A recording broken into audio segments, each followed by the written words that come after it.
The London Top Show is sponsored by Khata Book. Business हुआ easy. मैं बाद में दे दूं? देखिए, अब इनका शर्माने का दवा तो कोई है नहीं, लेकिन उधार वापस लाने का फार्मूला है। क्या? कैसे? खाता बुक डाउनलोड करिए, ये उधारी का रिमाइंडर भेजे और उधारी वापस लाए फटाफट। माथुर के पैसे आ गए। खाता बुक, बिजनेस हुआ इजी।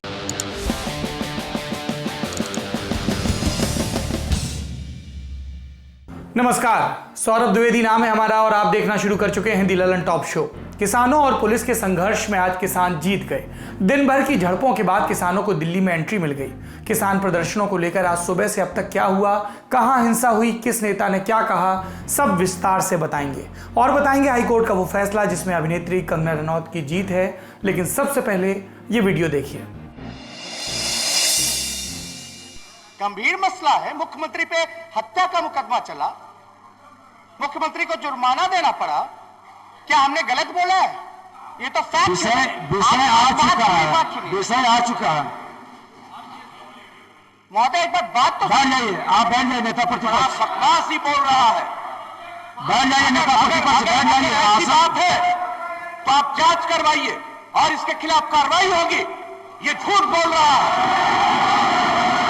मैंने वोट दिया था, मेरे भाई समान दोस्त का बेटा है, इसलिए हम सुनते रहते हैं, हम नहीं कुछ बोलते हैं।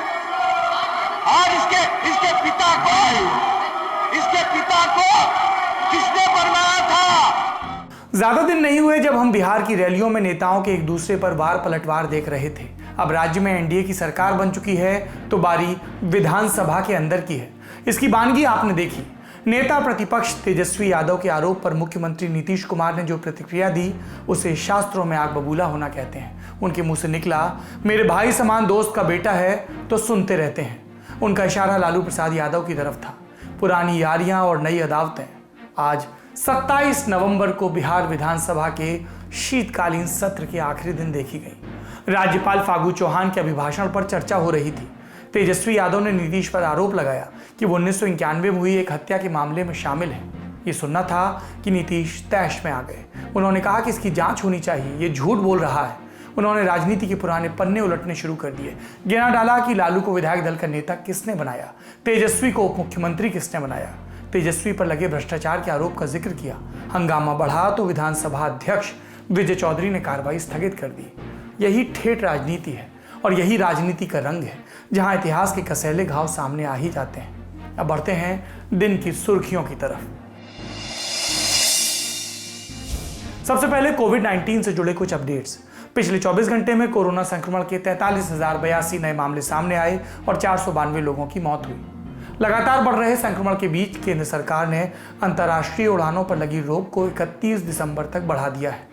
उधर भारत में बन रही वैक्सीन की प्रगति देखने के लिए प्रधानमंत्री नरेंद्र मोदी 28 नवंबर को 3 शहरों का दौरा करेंगे। पीएम मोदी अहमदाबाद के जायडस बायोटेक पार्क, हैदराबाद के भारत बायोटेक और पुणे के सीरम इंस्टीट्यूट जाएंगे और चिकित्सा वैज्ञानिकों से चर्चा करेंगे।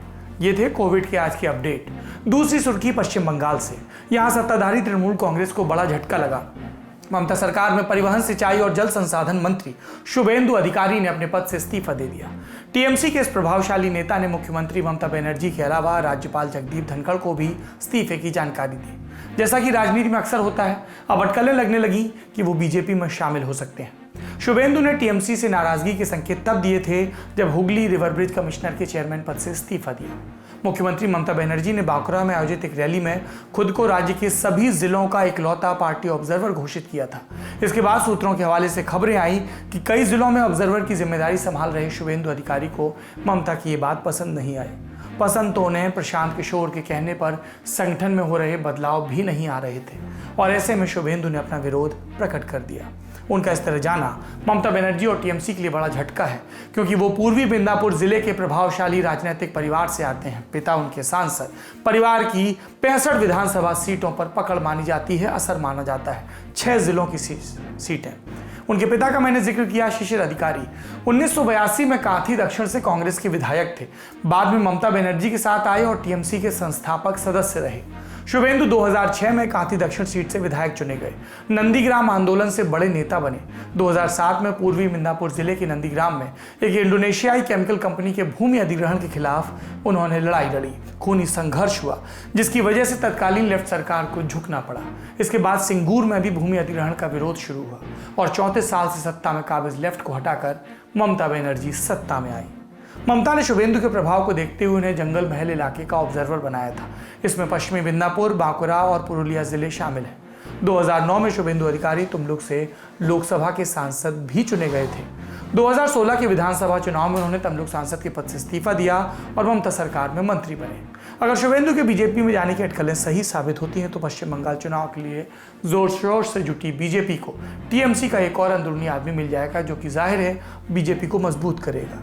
ये हम दूसरा क्यों कह रहे हैं? क्योंकि मुकुल रॉय के रूप में बीजेपी को पहले ही एक ऐसा सिपहसालार मिल गया जो कभी ममता बनर्जी का खास था। वैसे टीएमसी के लिए झटका यही नहीं रुका। मिहिर गोस्वामी कूच बिहार दक्षिण से टीएमसी के विधायक, इन्होंने पार्टी छोड़कर बीजेपी में जाने का मन बनाया। वो कूच बिहार से भाजपा के सांसद नीतीश प्रमाणिक के दिल्ली स्थित घर पर रुके हुए हैं। हालांकि टीएमसी के नेताओं का ये कहना है कि हम भी बीजेपी से कुछ नेताओं को लाएंगे। जब लाएंगे तब हम आपको वो भी बताएंगे। तीसरी सुर्खी जम्मू कश्मीर से है। पीडीपी प्रमुख महबूबा मुफ्ती ने दावा किया कि उन्हें फिर से हिरासत में ले लिया गया। उनका इल्जाम है कि 2 दिनों से वो पुलवामा नहीं जा पा रही और उनकी बेटी इल्तिजा मुफ्ती भी घर में नजरबंद है। महबूबा मुफ्ती के ट्विटर अकाउंट से ट्वीट किया गया कि मुझे अवैध रूप से एक बार फिर हिरासत में लिया गया। 2 दिनों से जम्मू कश्मीर प्रशासन ने पुलवामा में पीडीपी यूथ विंग के अध्यक्ष वहीद उर रहमान के परिवार के पास जाने की इजाज़त नहीं दी। उन्होंने तल्ख लहजे में कहा कि बीजेपी के मंत्री और उनकी कठपुतलियों को कश्मीर के हर कोने में घूमने की इजाज़त है, लेकिन मेरे मामले में सुरक्षा की समस्या है। उधर कश्मीर जोन की पुलिस ने कहा है कि महबूबा मुफ्ती हिरासत में नहीं है, उन्हें सुरक्षा कारणों की वजह से पुलवामा न जाने की सलाह दी गई। शाम को 3 बजे महबूबा ने अपने आवास पर प्रेस कॉन्फ्रेंस करने की ठानी थी, लेकिन फिर ट्वीट करके आरोप लगाया कि मीडिया को भी गेट पर रोका जा रहा है। ये सब हलचल तब हो रही है जब 28 नवंबर से डिस्ट्रिक्ट डेवलपमेंट काउंसिल यानी कि डीडीसी के चुनाव का पहला चरण शुरू होना है और इसमें कुछ ही घंटे बाकी हैं। अगली सुर्खी भी जम्मू कश्मीर से है। यहाँ पहले से कहा जा रहा है कि चुनाव में बाधा डालने की कोशिश हो रही है। आज राजौरी जिले के सुंदरबनी सेक्टर में पाकिस्तान की तरफ से सीज फायर का उल्लंघन किया गया, जिसमें भारतीय सेना के 2 जवान नायक प्रेम बहादुर और राइफलमैन सुखबीर सिंह शहीद हो गए। इससे एक दिन पहले श्रीनगर के एचएमटी इलाके में सुरक्षा बलों पर संदिग्ध आतंकवादियों ने हमला किया था, उसमें भी भारतीय सेना के 2 जवान शहीद हुए थे। 5वीं सुर्खी एक्ट्रेस कंगना रनौत से जुड़ी हुई है। सितंबर के महीने में उनके बंगले के एक हिस्से पर शिवसेना के नियंत्रण वाली बृहन मुंबई म्यूनिसिपल कॉरपोरेशन यानी बीएमसी ने बुलडोजर चलाया था। इस बंगले में कंगना का दफ्तर है। आज 27 नवंबर को बॉम्बे हाईकोर्ट ने कहा कि बीएमसी की तरफ से खराब नीयत से ये कार्रवाई की गई। अब बीएमसी की तरफ से कंगना को मुआवजा भी देना होगा। बीएमसी ने कंगना रनौत को 7 और 9 सितंबर को नोटिस जारी किया, जिसे हाईकोर्ट ने खारिज कर दिया। जस्टिस एसजे कथावाला और आरआई चागला की डिवीजन बेंच ने कहा कि कंगना फिर से दफ्तर में निर्माण करा सकती हैं। हालांकि कोर्ट ने यह भी जोड़ा कि जो हिस्सा टूटा है उसकी प्लानिंग के लिए इजाज़त की ज़रूरत होगी, जो बीएमसी से ली जा सकती है।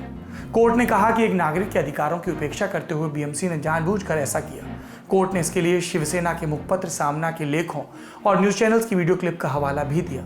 इस फैसले के बाद कंगना रनौत ने ट्वीट किया कि जब कोई सरकार के खिलाफ खड़ा होता है और जीतता है तो जीत उस इंसान की नहीं बल्कि लोकतंत्र की होती है। उन सभी का शुक्रिया जिन्होंने मुझे हौसला दिया, उनका भी शुक्रिया जो मेरे टूटे सपनों पर हंसे। आपके विलेन बनने पर ही मैं हीरो बन सकी। हालांकि बॉम्बे हाईकोर्ट ने कंगना को अपनी टिप्पणियों पर लगाम लगाने की भी सलाह दी। कोर्ट ने कहा कि गैर जिम्मेदाराना बयानों को नजरअंदाज किया जाना चाहिए। कंगना रनौत ने मुंबई की तुलना पीओके से की थी, जिसके बाद विवाद हुआ था। 9 सितंबर को बांद्रा वेस्ट के पाली हिल स्थित कंगना के बंगले पर बीएमसी ने कार्रवाई की थी। अपने वकील रिजवान सिद्दीकी के जरिए कंगना बॉम्बे हाईकोर्ट पहुंची और बीएमसी की कार्रवाई पर स्टे ऑर्डर हासिल किया। उन्होंने 2 करोड़ रुपए के मुआवजे की मांग की है। ये शिवसेना के बड़बोले नेताओं के लिए एक बड़ा झटका है और ये उम्मीद भी है कि कंगना का बड़बोलापन भी अब शायद थमे। आखिरी सुर्खी आर्थिक मोर्चे से। आज जीडीपी के आंकड़े आए। वित्त वर्ष 2020-21 की दूसरी तिमाही मतलब जुलाई, अगस्त, सितंबर के आंकड़े। दूसरी तिमाही में जीडीपी की विकास दर रही ऋण 7.5%, -7.5। और अगर विकास दर ऋण में हो तो इसका मतलब जीडीपी का विकास नहीं हो रहा, वो घट रही है, डूब रही है। अंग्रेजी में इसके लिए एक शब्द है कॉन्ट्रैक्शन, मतलब सिकुड़ना। यानी कहा जा सकता है कि जीडीपी 7.5% की दर से सिकुड़ी या कॉन्ट्रैक्ट हुई। ये थी सुर्खियां। अब बढ़ते हैं बड़ी खबर की तरफ। किसानों को आज दिल्ली में प्रदर्शन करने की इजाजत मिल गई, लेकिन इस दरमियान बहुत कुछ हुआ। हम कल रात के बाद की घटनाएं आपको सिलसिलेवार तरीके से बताते हैं।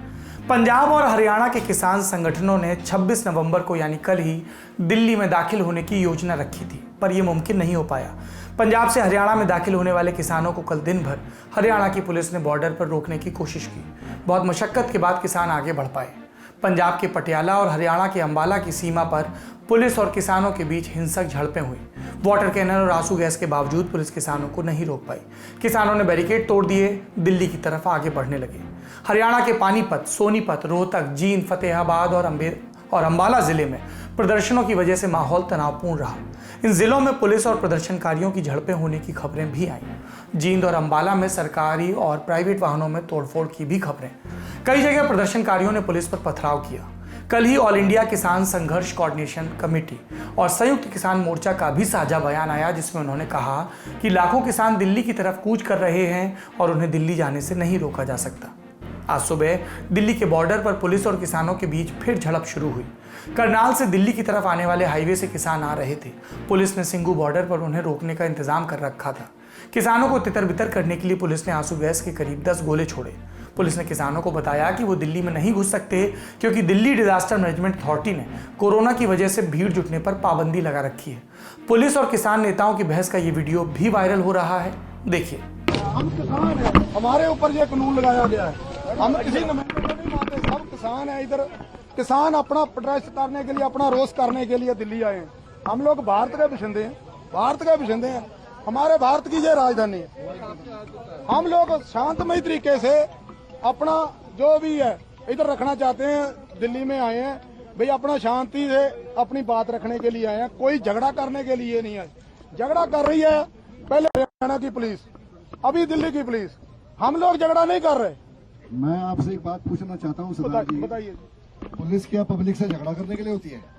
हमें लग रहा है। नहीं, आपको लग रहा है तो आपके लगने से थोड़ा ना सच हो जाएगा। नहीं, अभी क्या ये क्या है? झगड़ा नहीं है। नहीं, ये झगड़ा क्या नहीं है? आपको नहीं पता इस समय क्या चल रहा है? क्या चल रहा है? कोविड चल रहा है। कोविड हमारा गले में फांसी का फंदा डाल दिया गवर्नमेंट ने। ये हुकूमत ने हमारे गले में फांसी का फंदा डाल दिया। जिस हुकूमत की आप दुआई दे रहे हैं ना, उस हुकूमत में 101 तरीके हैं हर फैसले को चैलेंज करने के। आप मेरे को 2 तरीके बताएं। हाँ, 2 तरीके बताइए, बाकी 99 आप रखे। अदालत में करिए उसके बारे में जो आपने उन्होंने बंद कर दिया। पहले लिख दिया कानून, अदालत में नहीं जा सकते। पर इस समय कोविड की गाइडलाइंस चल रही है आपकी सुरक्षा के लिए। सर जी, हम लोग आपके साथ हैं। निवासियों की सुरक्षा करने के लिए। हम लोग कोई नेता नहीं है। नहीं, हम भी नेता नहीं है। हम लोग नेता नहीं है। हम भी नेता नहीं है। जी, चल रही है। आपकी गिनती कितनी है? कितनी गिनती है आपकी? गिनती तो मैं आप हजारों में खर्च सकते हैं, सैकड़ों में खर्च। आपके लिए कोविड नहीं है, हमारे लिए कोविड है। कोविड था। बिहार में इलेक्शन हुए हैं। बिहार में इलेक्शन, सर जी मैं बोलता हूँ, बिहार में इलेक्शन हुए, कोविड है। नहीं, बिहार में इलेक्शन हुए तो उसके अंदर क्या आपको लगता है गाइडलाइन फॉलो नहीं हुई है? नहीं हुई। नहीं हुई। हजारों लाखों आपने पूरा ऑब्जर्वर आप ही थे क्या? ये जो मीडिया ना कवरेज इनकी देखते थे हम लोग। इनकी कवरेज है, लाखों का इकट्ठा था। सर हम लोग कोई नेता नहीं है। टीवी में अगर पूरी दुनिया दिख जाती, हमारे लिए कोविड है। टीवी में अगर पूरी दुनिया दिख जाती तो फिर तो पता नहीं क्या बात हो जाती। सर वो तो मालूम है ना। अभी आप क्या कहना चाहते हैं? हम लोग ये कहना चाहते हैं, हम लोग भारत के बाशिंदे हैं। ये हमारी राजधानी है। भारत के बाशिंदे, हम भी भारत के बाशिंदे, इसीलिए हम लोग आपसे बात करने आए हैं। और हम भी आपसे बात ही करना चाहते हैं। ये सर हम लोगों को परेशान मत किया जाए। हम लोग जाएंगे जंतर मंतर पर आराम से बैठेंगे। अगर आप लोग बोलोगे फासला करके बैठे, हम लोग फासला करके बैठेंगे। अगर आप लोग मास्क ला के बोलोगे तो मास्क ला के बैठेंगे। लेकिन अभी आप लोग हमारे साथ झगड़ा मत करो, क्योंकि झगड़ा किसान नहीं कर रहा। हम लोग 50 दिन से पंजाब में बैठे हैं। एक भी ऐसे करके किसी को लाठी नहीं मारा, किसी का आपके सामने हाथ जोड़ी है, क्योंकि वो हम लोग पांव को हाथ लगा देते, हमें जाने दो। किसान नहीं माने, झड़पें चलती रही। आमतौर पर जब प्रदर्शन में इतनी बड़ी तादाद में लोग शामिल हो जाते हैं तो अकेले पुलिस के लिए रोकना मुश्किल होता है। लेकिन इस बार पुलिस ने कुछ नायाब तरीके अपनाए जिनसे प्रदर्शनकारियों को रोकना मुमकिन भले ना हुआ हो तो भी उनकी दिल्ली की तरफ बढ़ने की रफ्तार धीमी हो गई। क्या हैं ये 5 तरीके? पहला, हरियाणा के सोनीपत में पुलिस ने सड़क पर कई फीट गहरे गड्ढे खोद दिए। इसके अलावा आसपास के गांव में भी मुख्य सड़कों की तरफ जाने वाले रास्तों पर गड्ढे खोदने की खबरें आईं ताकि किसानों के ट्रैक्टर दिल्ली की तरफ ना जा सकें। पुलिस की नज़र में ये भले ही इनोवेशन होगा, लेकिन हमारी नज़र में सड़क पर गड्ढे खोदना अपरिपक्व फैसला है। उन रास्तों के इस्तेमाल की ज़रूरत किसी को भी हो सकती है, पुलिस को भी। दूसरा, अमूमन प्रदर्शनों में लोग बैरिकेड्स को आसानी से तोड़ देते हैं। इस बार दिल्ली हरियाणा बॉर्डर पर पुलिस ने कई बैरिकेड्स को आपस में चेन के अलावा हथकड़ियों से भी लॉक किया। कारण यह कि हथकड़ी को खोलना या तोड़ना चेन के मुकाबले ज्यादा मुश्किल होता है। तीसरा, dumper crane, road roller police ने सड़क पर खड़े कर दिए ताकि रास्ता बाधित हो जाए। इन भारी वाहनों को किसान ट्रैक्टर या धक्का मारकर आसानी से नहीं हटा सकते। इस सोच के साथ इनका इस्तेमाल रास्ता रोकने के लिए किया गया। चौथा, कटीले तार। अक्सर ये कश्मीर में प्रदर्शनकारियों को रोकने के लिए इस्तेमाल होते हैं। इस बार दिल्ली पुलिस भी इन्हें काम में ले रही है। हरियाणा दिल्ली का जो बॉर्डर है, सिंघू बॉर्डर, यहाँ पर ये कटीले तार पुलिस ने बिछाए। और पांचवा तरीका, हरियाणा से दिल्ली की तरफ आने वाले रास्ते में पुलिस ने जानबूझकर जाम लगवा दिया। पुलिस ने जानबूझकर माल से भरे ट्रक और गाड़ियों को सड़क पर रोक दिया। इससे लंबा जाम लग गया। कोशिश ये कि दिल्ली की तरफ आ रहे किसानों के वाहनों को आगे बढ़ने का मौका न मिले। लेकिन ये तरीके कितने असरदार हुए, उसकी एक झलक इस वीडियो में है। दिल्ली और हरियाणा के बहादुरगढ़ के बीच टिकरी बॉर्डर की ये तस्वीरें हैं। बैरिकेड के तौर पर लगाए गए ट्रक्स को किसान अपने ट्रैक्टर से हटा रहे। इसी तरह पुलिस की किलेबंदी को ढाकर किसान आगे बढ़ने लगे तो पुलिस को ये बात समझ आई कि अब इन्हें रोकना मुश्किल होगा। इसलिए हिरासत में लेने की तैयारियां शुरू हुई और इसके लिए दिल्ली के 9 स्टेडियम को जेल बनाने की परमिशन केजरीवाल सरकार से मांगी गई। दिल्ली सरकार ने केंद्रीय गृह मंत्रालय के तहत आने वाली दिल्ली पुलिस का प्रस्ताव खारिज कर दिया। यानी केजरीवाल सरकार ने कह दिया कि हम दिल्ली के स्टेडियम में किसानों को नहीं रखने देंगे। साथ में यह भी कहा कि प्रदर्शनों का किसान का लोकतांत्रिक हक है, उन्हें जेल में डालना गलत है। अब पुलिस दूसरा विकल्प खोज रही थी जहां किसानों को इकट्ठा रख सके। किसानों की तादाद लगातार बढ़ती जा रही थी। महिलाएं भी इस प्रदर्शन में थी। अंदाजा है कि हरियाणा और पंजाब से करीब 40,000 महिलाएं प्रदर्शन में शामिल होने आई।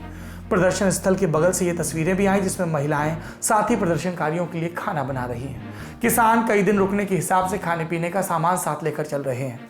भारतीय किसान यूनियन एकता सिद्धपुर पंजाब के प्रधान जगजीत सिंह ने बताया कि किसान 6 महीने का राशन पानी लेकर दिल्ली की ओर आए हैं। लंबी लड़ाई के लिए तैयार हैं। सोशल मीडिया पर एक लिस्ट भी वायरल हो रही है। इसमें किसानों से अपील की गई कि वे इस लिस्ट में शामिल चीज़ों को अपने साथ लेकर आए। सोशल मीडिया पर वायरल पंजाबी में लिखी पोस्ट का हिंदी अनुवाद आपको बता देते हैं। इसमें लिखा है कि जलरोधी छत वाली ट्रॉली हो, ट्रॉली में 12 वोल्ट LED लाइट लगाई हो, पानी वाला कैंपर ट्रॉली में रखा हो, आपके अपने बर्तन, 4-5 गर्म कपड़े पहने, कोलगेट, ब्रश, साबुन, तेल, तौलिया, रजाई, खाना बनाने का सामान, आम ज़रूरत की दवाइयाँ और मुसीबत के समय के लिए ट्रॉली में मोटरसाइकिल भी रखें। हम इस वायरल लिस्ट की पुष्टि नहीं कर सकते, लेकिन अगर ये सही है तो ये समझ लीजिए कि किसान लंबे वक्त तक दिल्ली रुकने के हिसाब से तैयारी कर आए हैं और वो संगठन भी जो इन किसानों को लेकर आए। आज दिन चढ़ने के साथ दिल्ली बॉर्डर के पास किसानों की तादाद बढ़ने लगी। पंजाब की तरफ से लगातार किसान हरियाणा में दाखिल होकर दिल्ली की तरफ बढ़ रहे हैं। ये वीडियो हरियाणा के सिरसा का है। वहाँ किसान पुलिस के बैरिकेड्स को तोड़कर आगे बढ़े। किसानों के खिलाफ हरियाणा पुलिस की जातियों की भी आलोचना हो रही है और इस पर आज हरियाणा के DGP मनोज यादव का बयान आया। उन्होंने कहा कि पुलिस ने पूरा संयम बरता, लेकिन किसान कानून व्यवस्था को भंग कर रहे हैं, इसलिए उनके खिलाफ आंसू गैस के गोले और वाटर कैनन जैसे तरीके इस्तेमाल किए गए। फिर 2 बजे खबर आई कि दिल्ली के सिंघू बॉर्डर पर प्रदर्शनकारियों ने पुलिस का बैरिकेड तोड़ा। भारतीय किसान यूनियन के प्रमुख गुरनाम सिंह चढ़ूनी की अगुवाई में किसान पुलिस से भिड़े। फिर किसान नेता मनदीप नथवान ने बताया कि करीब 5,000 किसान दिल्ली में घुस आए। फिर 2:30 बजे खबर आई कि पुलिस ने किसानों को दिल्ली में शांतिपूर्ण प्रदर्शन की इजाज़त दे दी। उन्हें उत्तरी पश्चिमी दिल्ली के निरंकारी ग्राउंड पर प्रदर्शन की इजाज़त दी गई। और सुनिए पुलिस ने इस पर क्या कहा।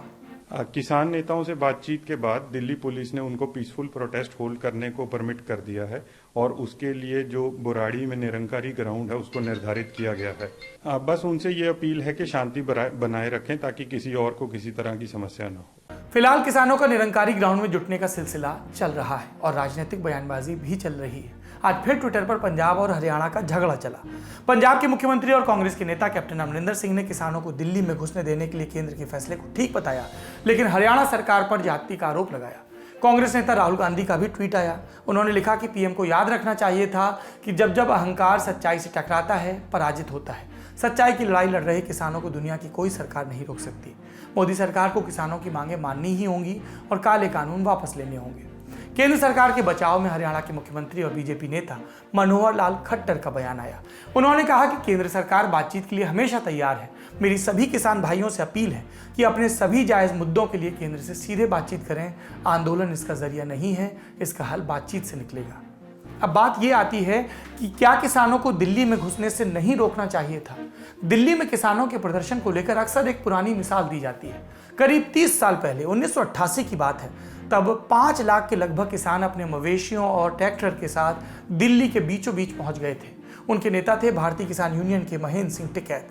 राष्ट्रपति भवन और इंडिया गेट के बीच राजपथ के दोनों लॉन्स में कई दिनों तक किसान जमा रहे। देश चलाने वालों के सबसे नजदीक अन्नदाता अपनी मांगों को लेकर पहुंचे थे। जाहिर है कि 5 लाख लोगों के जुटने से अव्यवस्था भी हुई।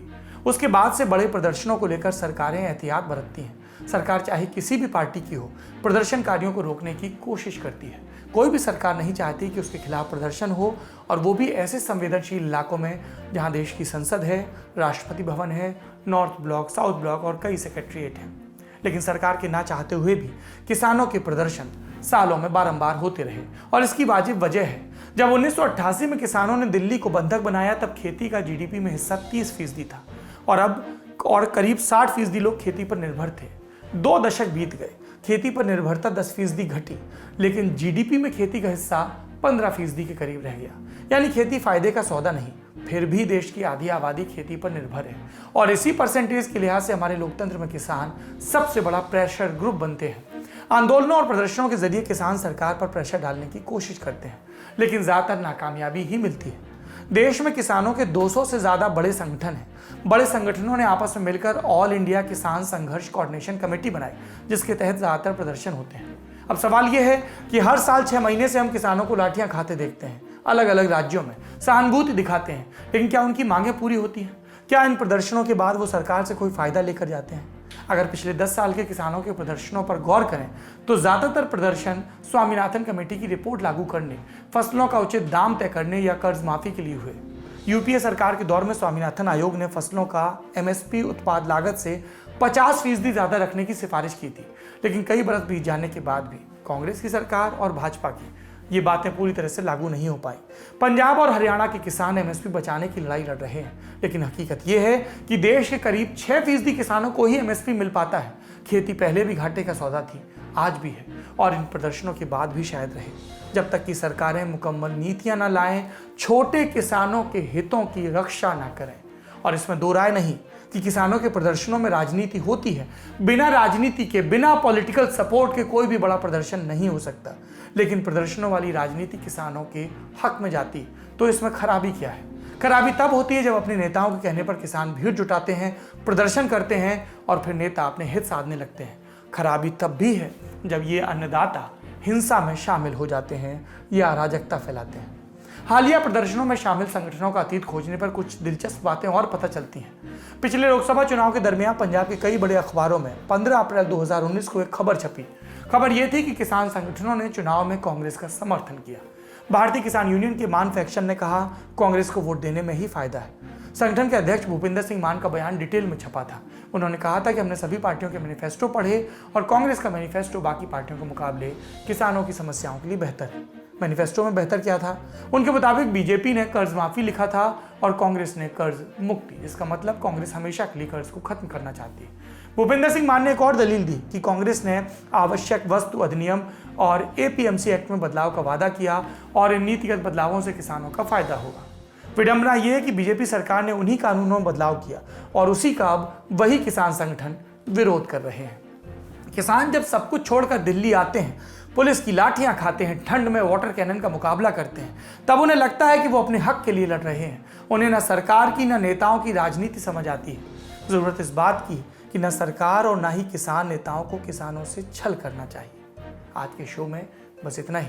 आखिर में किसानों पर ही रमाशंकर विद्रोही की ये कविता सुन लीजिए। मैं किसान हूं, आसमान में धान बो रहा हूं। कुछ लोग कह रहे हैं कि पगले, आसमान में धान नहीं जमा करता। मैं कहता हूं पगले, अगर जमीन पर भगवान जम सकता है तो आसमान में धान भी जम सकता है।